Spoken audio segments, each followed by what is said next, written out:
Last time on آخری معجزہ. قرآن کا جو سپیکر ہے وہ کسی اور عربی کے سٹائل سے میچ نہیں کرتا.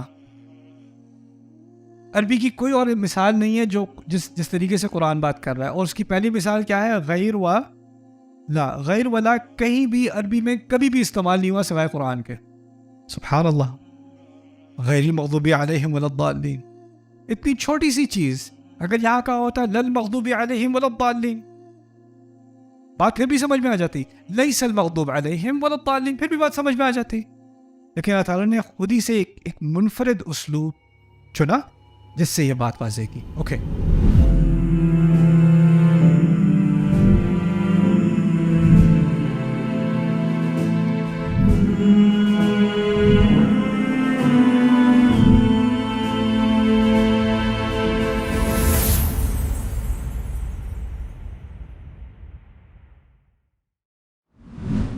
alright, اب توازن کی بات کرتے ہیں. اس صورت میں بہت ساری چیزوں کو ایک ساتھ بیلنس کیا گیا ہے. اس کی کچھ مثالیں دیکھ لیں. ایک طرف تھی تعریف, دوسری طرف تھا شکر. جو الگ الگ چیزیں ہیں ان دونوں کو ایک ساتھ بیلنس کر کے حمد کا لفظ استعمال کیا. الرحمن میں 3 باتیں تھیں, الرحیم میں 2 باتیں تھیں. ان دونوں کو اکٹھا کر کے اس کو بیلنس کیا گیا. اسی طرح دنیا کی بات کی گئی شروع میں رب العالمین تک, پھر اس کے بعد آخرت کی بات آ گئی مالکی یوم الدین. اسی طرح شروع کی آیات میں فرد کے بارے میں بات ہو رہی تھی, اور آخری آیات میں آپ دیکھیں جمع استعمال ہو رہی ہے. الذین انعمت علیہم اہدنا نعبد المغضوب علیہم جمع, الضالین جمع. معاشرے کی بات ہو رہی ہے تو ایک بیلنس آ گیا فرد کے اور معاشرے کے درمیان. اسی طرح عبادت کرنا اور مدد طلب کرنا, دونوں کے درمیان ایک بیلنس. ہم اللہ کا حق ادا کریں اور اللہ ہماری ضروریات کو بھی پورا کرے. رائٹ. پھر آسمانی ہدایت اور زمینی ہدایت, اس سے کیا مراد ہے میں ابھی بتاتا ہوں آپ کو. اللہ تعالیٰ نے ہمیں ایک تو ہم نے پہلے کہہ دیا سیدھے راستے کی طرف ہدایت دیں, یہ اللہ تعالیٰ کی طرف سے آ سکتا ہے. لیکن اس ہدایت میں ایک زمینی پہلو بھی کیا ہے, ماضی کی طرف تاریخ میں دیکھنا ہے کن لوگوں پر اللہ تعالیٰ نے انعام کیا اور کون سے لوگ ہیں جو غضب کے مستحق ہوئے. رائٹ. تو آسمانی ہدایت اور زمینی ہدایت. اسی طرح ہدایت کی وضاحت, ایک تو ہے انعام, دوسری طرف ہے ان لوگ ایسے برے لوگوں کی طرف نہ ہمیں لے جانا, ہمیں اس راستے سے بچا لینا. بیلنس بٹوین مثبت اور منفی نا دونوں کے درمیان. اچھا, اب پہلی بات الحمد للہ رب العالمین الرحمن الرحیم مالک یوم الدین. 3 آیات. ان 3 آیات کو میں کہتا ہوں علم. ان 3 آیات کو میں کیا کہہ رہا ہوں؟ علم. کیوں؟ اس میں آپ کو کس کا علم ہوا؟ اللہ تعالیٰ کا علم ہوا اس میں. پھر آپ کہتے ہو ایاک نعبد و ایاک نستعین. ایاک نعبد و ایاک نستعین. ہم اب عبادت کرنے کو تیار ہیں. ہم اب عبادت کرنے کو تیار ہیں. ہم اب مدد مانگتے ہیں, ہمیں ہدایت دیں. یہ کیا ہے؟ عمل ہے. اب آپ عمل کرنے کو تیار ہو. پہلا حصہ تھا علم, دوسرا حصہ کیا ہے؟ عمل. اچھا, اب جب کہا ان کا راستہ جو جن پر آپ نے انعام کیا, ان لوگوں کے پاس کیا تھا؟ علم اور عمل دونوں. پہلے بات سمجھ لیں, بات شروع کہاں ہوئی تھی؟ علم سے. دوسری بات کیا ہو رہی تھی؟ عمل. پھر جس گروہ کی بات ہو رہی اس کے پاس کیا تھا؟ علم اور عمل. اس کے بعد المغضوب علیہم, ان کے پاس کیا ہے؟ ایکچولی ان کے پاس علم ہے بغیر عمل کے, اور الضالین کے پاس ہے علم بغیر عمل کے. علم, عمل, عمل اور علم, علم بغیر عمل, عمل بغیر علم. عجیب عجیب بیلنس ہے اس پوری صورت میں. اچھا, اس کے بعد یہ اس کو سمجھنے کے لیے ذرا دماغ لڑانا پڑے گا آپ کو. اس سم اور فیل کی بات میں کئی دفعہ کر چکا ہوں. نہیں, یہ کیونکہ میں لنگوسٹکس کا اسٹوڈنٹ ہوں نا, یہ میرے نزدیک قرآن کے بہت بڑے عجائب میں سے ہے, بہت ہی بڑے عجائب میں سے. اس کو سمجھنے کے لیے تھوڑا سا میرے ساتھ صبر کرنا. لیکن یہ بات اگر سمجھ میں آ گئی, قرآن کے میرے نزدیک ایک معجزات میں سے ہے یہ. اسم ایسا ہوتا ہے جس میں نہ ماضی نہ حال نہ مستقبل. یہ بات پہلے کہی تھی کہ نہیں؟ اوکے. اسم سے بنتا ہے جملہ اسمیہ. عربی میں کہتے ہیں جملہ اسمیہ. اور جملہ اسمیہ کے اندر کس چیز کی طرف اشارہ ہوتا ہے؟ ایسی چیز جس کا نہ حال ہو نہ ماضی ہو نہ مستقبل ہو، اس میں اس کی طرف کچھ اشارہ ہوتا ہے. ٹھیک ہے. اچھا، دوسری طرف فعل ہے. فعل میں کیا ہوتا ہے؟ ماضی، حال اور مستقبل. اس سے بنتا ہے کیا؟ کیا جملہ فعلیہ. وہ ایک پوری گرامر کا لیسن ہو جائے گا، لیکن آپ بنیادی بات سمجھ لیں. جملہ اسمیہ میں اصل اہمیت اسم کی ہوتی ہے، اور جملہ فعلیہ میں اصل اہمیت فعل کی ہوتی ہے. ٹھیک ہے؟ اوکے. اب ایک اور بات سمجھ لیں اسمیہ اور فعلیہ کے بارے میں. عام طور پر جملہ فعلیہ شروع ہوتا ہے فعل سے، اور جملہ اسمیہ شروع ہوتا ہے اسم سے.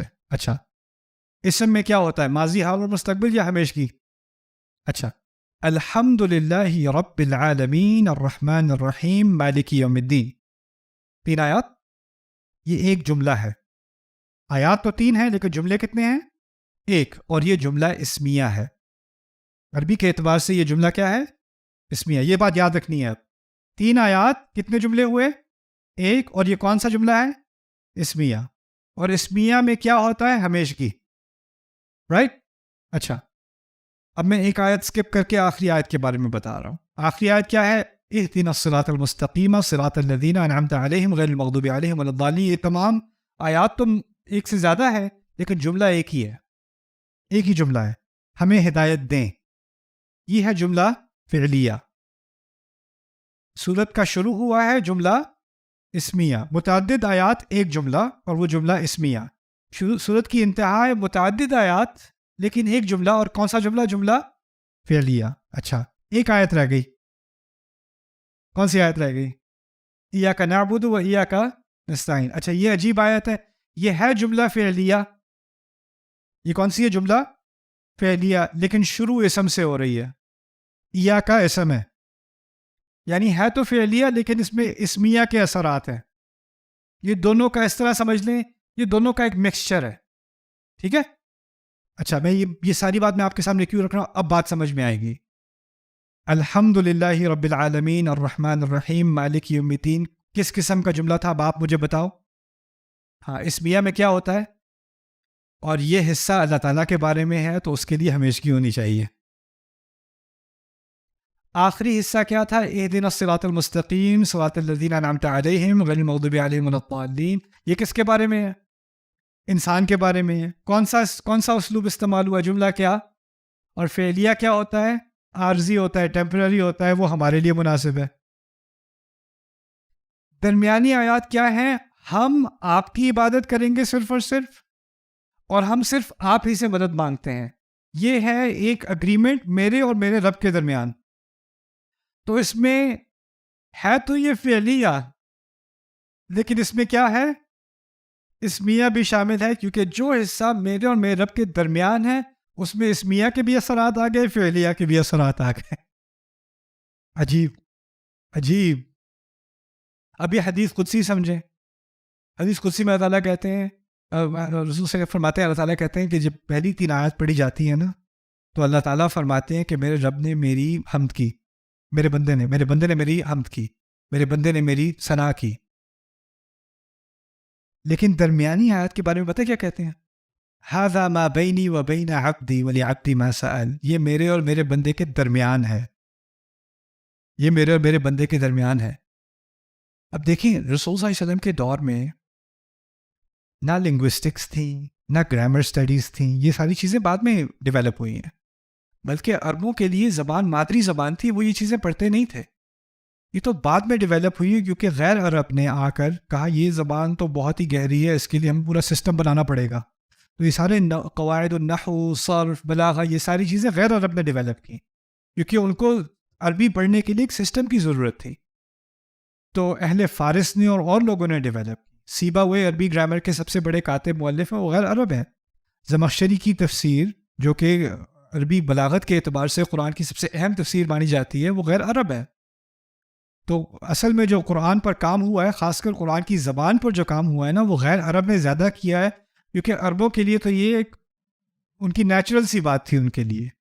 اور ان کی دوسری بات یہ، ان کی تاریخ ہی نہیں یونیورسٹیز والی، علم کی ان کا تمدن علم والا نہیں ہے، وہ تو بدو لوگ تھے. جب اسلام پھیلا ہے تو وہ ایسی سوسائٹیز میں پھیلا ہے جن کی علمی تاریخ ہے، ان کے ہاں گرامر ہے، فلسفہ ہے، ان کے ہاں لائبریریز ہیں. اب جب وہاں اسلام پھیلا تو انہوں نے جو ان کا پہلے ہی ایک طریقہ کار تھا کتابوں کا، گرامر کا، فلسفے کا، اس نقطہ نظر سے پھر انہوں نے اسلام کو اینالائز کرنا شروع کیا، اور پھر یہ سارے علوم ڈیولپ ہوئے ہماری تاریخ میں. اب ایک اور توازن دیکھیں. الحمد للہ رب العالمین الرحمن الرحیم مالک، یہ 3 مختلف کلمے میں استعمال کر رہا ہوں بات واضح کرنے کے لیے. اب دیکھنا، الحمد للہ رب العالمین کا تعلق ہے ایاک نعبد و ایاک نستعین سے. کیوں؟ کیونکہ پہلی آیت میں رب کا ذکر ہے اور اس آیت میں کس کا ذکر ہے؟ عبد. رب اور عبد، رب بنتا ہے کہ نہیں؟ اگر وہ رب ہے تو مجھے عبادت کرنی ہے، وہی تو رشتہ ہے. دوسری آیت میں ہے الرحمن الرحیم، اور آخری آیت سے پہلے کس پر رحم ہوا ہے؟ اصل رحم کس پر ہوا ہے؟ الذین انعمت علیہم. مالک یوم الدین تیسری آیت ہے. تیسری آیت میں اللہ کا انصاف کس کے ساتھ ہوگا؟ المغضوب علیہم اور الضالین. ABC. ایسا سسٹمیٹک اس کا اسٹرکچر ہے سورت کا. 3 باتیں اور ان کا پھر 3 باتوں کے ساتھ تناسب. سمجھ میں آ رہی بات؟ اچھا، ایک اور توازن دیکھیں. ایک طرف میں نے لکھا ہے الحمد للہ رب العالمین الرحمن الرحیم مالک یوم الدین، اور میں نے اب بار بار کہا تھا آپ سے، جب یہ بات کوئی سمجھ لے تو کس نتیجے پہ پہنچتا ہے؟ کیا نتیجہ ہوتا ہے؟ ایاک نعبد. دوسری طرف صرف ایاک نعبد تک بات نہیں ختم ہوئی، اس کے بعد ہم نے کیا کیا؟ مدد مانگی. اور مدد میں سے سب سے بڑی مدد کیا ہے؟ اہدنا الصراط المستقیم صراط الذین انعمت علیہم غیر المغضوب علیہم ولا الضالین. یعنی پہلی 3 آیات کا خلاصہ، اس کا نتیجہ ایاک نعبد ہے. اور دوسرے لفظ ایاک نستعین کی تفسیر کیا ہے؟ اہدنا الصراط المستقیم صراط الذین انعمت علیہم غیر المغضوب علیہم ولا الضالین. یہ صورت شروع سے آخر تک ایک مکمل بیلنس ہے، عجیب مکمل بیلنس ہے. پھر دوسری آخری بات اس کے اندر یہ کہ شروع میں لفظ تھا العالمین، اور آخر میں العالمین کی تفسیر بھی ہو گئی. کیا کون سے جہان ہیں؟ اس جہان میں 3 طرح کے لوگ ہیں ہدایت کے اعتبار سے. ان جہانوں میں وہ کون لوگ ہیں؟ ایک جہان ہے کن کا؟ الذین انعمت علیہم. دوسرا جہان کن کا ہے؟ المغضوب علیہم. تیسرا جہان کن کا ہے؟ اور اللہ تینوں کا رب ہے. سبحان اللہ، عجیب کلام. اچھا، یہ پہلی صورت ہے، اور قرآن کی آخری صورت کون سی ہے؟ ناس. اور ناس میں شروع سے ہی بات نیگیٹو ہو رہی ہے، کیونکہ پہلے الفاظ کیا ہیں؟ اعوذ، قل اعوذ. اور فاتحہ میں پہلی شروع سے بات پازیٹیو ہو رہی ہے. کیسے؟ الحمد. پہلی صورت کا پہلا لفظ پازیٹیو ہے اور اس کی پہلی تعبیر نیگیٹو ہے، ٹھیک ہے نا؟ تو کیونکہ وہ نیگیٹو ہے اس میں رحمت کا لفظ نہیں آئے گا. یہاں پازیٹیو ہے تو یہاں پر رحمت کا لفظ آیا. اچھا، رحمت کا لفظ یہاں سے نکالیں تو اللہ تعالیٰ کے پہلا وصف یہاں پر کیا؟ الحمد للہ رب العالمین. قل اعوذ برب الناس. یہاں پر رحمت نکال کے کیا ہے؟ مالک یوم الدین. وہاں پہ کیا ہے؟ الہ الناس، ملک الناس. یہاں پر ہے ایاک نعبد، عبادت کس کی جاتی ہے؟ الہ الناس. یہاں پر 2 منفی اثرات کا ذکر ہے. 2 منفی اثرات. کون سے 2 منفی؟ المغضوب علیہم اور الضالین. اور یہ منفی اثرات ہیں معاشرتی لیول پر، رائٹ؟ لیکن ناس میں منفی اثرات انفرادی لیول پر بات ہو رہی ہے. کیوں؟ اعوذ، میں پناہ مانگتا ہوں. نعوذ نہیں کہتے. یہاں کہا ہے نا نستعین، نعبد. وہاں نعوذ نہیں کہا، وہاں کیا کہا ہے؟ اعوذ. وہاں انفرادی بات ہو رہی ہے. سوسائٹی کے طور پہ آپ پر 2 انفلوئنسز آئیں گے، المغضوب علیہم اور الضالین. انفرادی طور پر آپ پر 2 اور نیگیٹو انفلوئنسز آئیں گے. وہ کیا ہیں؟ من شر الوسواس الخناس الذي يوسوس في صدور الناس من الجنة والناس. سبحان اللہ. تو فاتحہ اور ناس کا بھی آپس میں ایک تعلق ہے. یعنی جب آپ ناس ختم کرتے ہو تو کہاں شروع کرتے ہو؟ دوبارہ فاتحہ. You finish the negative, now you're back to the positive. Even the Quran is balanced. شروع سے آخر تک ایک بیلنس چلا آ رہا ہے. عجیب. میری امید تھی کہ آج میں ایکچولی سیمینار شروع کروں گا. ابھی تک میں نے سیمینار شروع نہیں کیا. فاتحہ تو صرف ایک انٹروڈکشن تھا، پھر اصل کام کرنا تھا، لیکن وہ ہو نہیں سکا. آج سارا دن فاتحہ میں ہی لگ گیا، لیکن خیر ہے. I'm not regretting it. I hope you guys enjoyed it, انشاءاللہ. لیکن آج آپ کو چھٹی دینے سے پہلے میں ایک کل کے لیے تیاری میں آپ کی کرا رہا ہوں، ٹھیک ہے؟ وہ کل کے لیے پھر ٹائم بچے گا اور ہم وہ سیشن زیادہ پروڈکٹیو کر سکیں گے. تو اس کے لیے پھر میں آپ کو ابھی میں عربی کے بارے میں کچھ باتیں بتانا چاہتا ہوں جو اس سیمینار میں ہمیں بہت کام میں آئیں گی. عربی اصل میں 3 طرح کی ہے. 3 طرح کی عربی ہے. ایک ہے لہجے والی عربی، لہجے والی عربی. دوسری ہے فصحیٰ، فصحیٰ عربی. اور تیسری ہے لغت العرب، اس کو کہتے ہیں لغت العرب. پھر سے یہ چاہتا ہوں کہ یہ آپ کو ہمیشہ کے لیے یاد رہے، تو میں پھر سے کہتا ہوں. پہلے والی کون سی تھی؟ لہجے والی. دوسری کیا ہے؟ فصحیٰ. اور تیسری کیا ہے؟ لغت العرب. ان 3 کا فرق سمجھنا ہر مسلمان کے لیے بہت ضروری ہے، قرآن کے طالب علم کے لیے خاص کر بہت ضروری ہے. لہجہ کیا ہے کہ ہر ایک کا اپنا ایکسنٹ ہے، ہر ایک کا. مصری کا اپنا ہے. مصر میں جاؤں گا، کسی سے پوچھوں گا کیا حال ہے، کیف الحال نہیں کہوں گا، ازیک بیک، ازیک ان کا کیف الحال ہے. فلسطین میں جاؤں گا، کسی فلاحی سے پوچھوں گا چف حالچ، وہ کیف حالک نہیں کہتے، چف حالچ کہتے ہیں. اوکے. کہیں اور خلیج میں جاؤں گا شلونک، یعنی ايش لونک، ایو لونک، شلون، یعنی لہجے سے بہت زبان بدل جاتی ہے. یہ انگلش میں بھی ہوتا ہے، اردو میں بھی ہوتا ہے، کہیں کہیں چاقو ہوتا ہے، کہیں کہیں کاچو ہوتا ہے نا. انگلش میں بھی ہوتا ہے. میرا ایک دوست تھا گائنیز، گائنیز بھی سمجھتے ہیں کہ وہ انگلش بولتے ہیں. میرے ساتھ وہ چل رہا تھا، کہیں ایک گاڑی گزری، کہتا ہے آبی گاٹھی لارا. میں نے کہا what did you say؟ آبی گاٹھی لارا what's that؟ Because you don't understand آبی گاٹھی لارا. Like no, explain. کیا کہہ رہے ہو آبی گاٹھی لارا؟ He said I be got a thing like that, meaning I have a car like that. آبی گاٹھی لارا. وہ اس کا ایکسنٹ ہے. یعنی لہجے میں فرق پڑ جاتا ہے کہ نہیں؟ امریکہ میں پیپسی کوک وغیرہ کو سوڈا کہتے ہیں، سوڈا. کچھ اور اسٹیٹس میں pop, you want a pop, you want a soda. New York میں سوڈا، اوہایو میں پاپ. میں انگلینڈ گیا، انگلینڈ میں میرا دوست مجھے کہتا ہے اے استاد you care for a fuzzy. میں پتہ نہیں کیا کہہ رہا ہے مجھے. میں نے کہا I will do no such thing. You care for a fizzy. پھر عجیب واقعہ ہوا میرے ساتھ. میں انگلینڈ میں تھا تو مجھے سیمینار کے لیے دیر ہو رہی تھی، میں استری کر رہا تھا اپنے کپڑے. تو مجھے کال کی، دو دوست مجھے کالج لے کے جا رہا تھا. We're getting late for the seminar. I said let me just finish ironing my pants. مجھے نہیں پتا تھا کہ پینٹ کا لفظ امریکہ میں پتلون کے لیے استعمال ہوتا ہے، انگلینڈ میں انڈر ویئر کے لیے استعمال ہوتا ہے. تو کہتے ہیں you do that in America? I was like yeah we do that in America.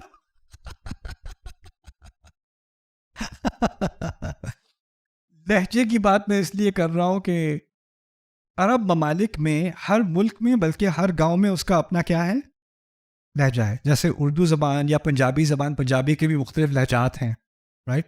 سرداروں کی پنجابی اور ہے، انڈینز کی پنجابی اور ہے، اور جو ناردرن پنجابیز ہیں وہ اور ہیں، اور مختلف لہجات ہیں نا. اس میں ووکیبلری میں فرق آتا ہے.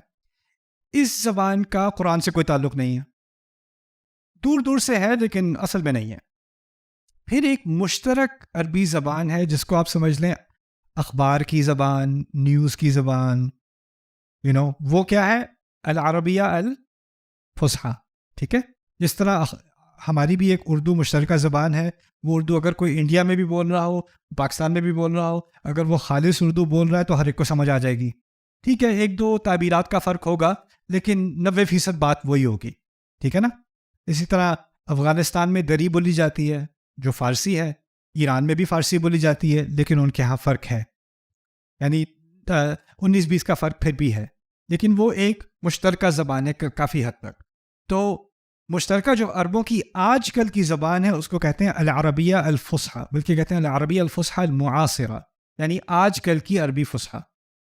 تو اگر آپ آج کسی تفسیر کی کتاب کھولیں، یعنی میں تو کہتا ہوں اگر آج سے 1000 سال پرانی بھی تفسیر کی آپ کتاب کھولیں، یا 500 سال پرانی یا 100 سال پرانی، تو آپ کو کیا ملے گی؟ فصحی. لیکن عرب کی اصل زبان اسلام کے پھیلنے سے پہلے تھی. یہ بہت ضروری ہے سمجھنا. یہ کیوں سمجھنا ضروری ہے؟ Subscribe now to the Bayyinah YouTube channel to watch the rest of this series and more great content from Ustad Nu'man Ali Khan. Coming up next time on Akhari Mu'jiza. اسی طرح سب سے عجیب زبان آپ کو دنیا میں ملے گی مکے میں. مکے میں آپ کو ملے گا کوئی یمنی بیٹھا جائے نماز بیچ رہا ہے، کہہ رہا ہے 5 ریال 5 ریال 5 ریال. میں سمجھا مجھے عربی استعمال کرنے کو ملے گی وہاں پہ.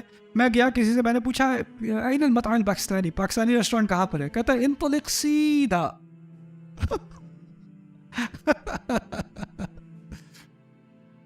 ایسا کیوں ہوتا ہے؟ ایسا اس لیے ہوتا ہے کہ جب مختلف کلچرز ایک دوسرے سے ملتے ہیں نا، تو ایک زبان اور دوسری زبان آپس میں گڑبڑ ہونی شروع ہو جاتی ہے.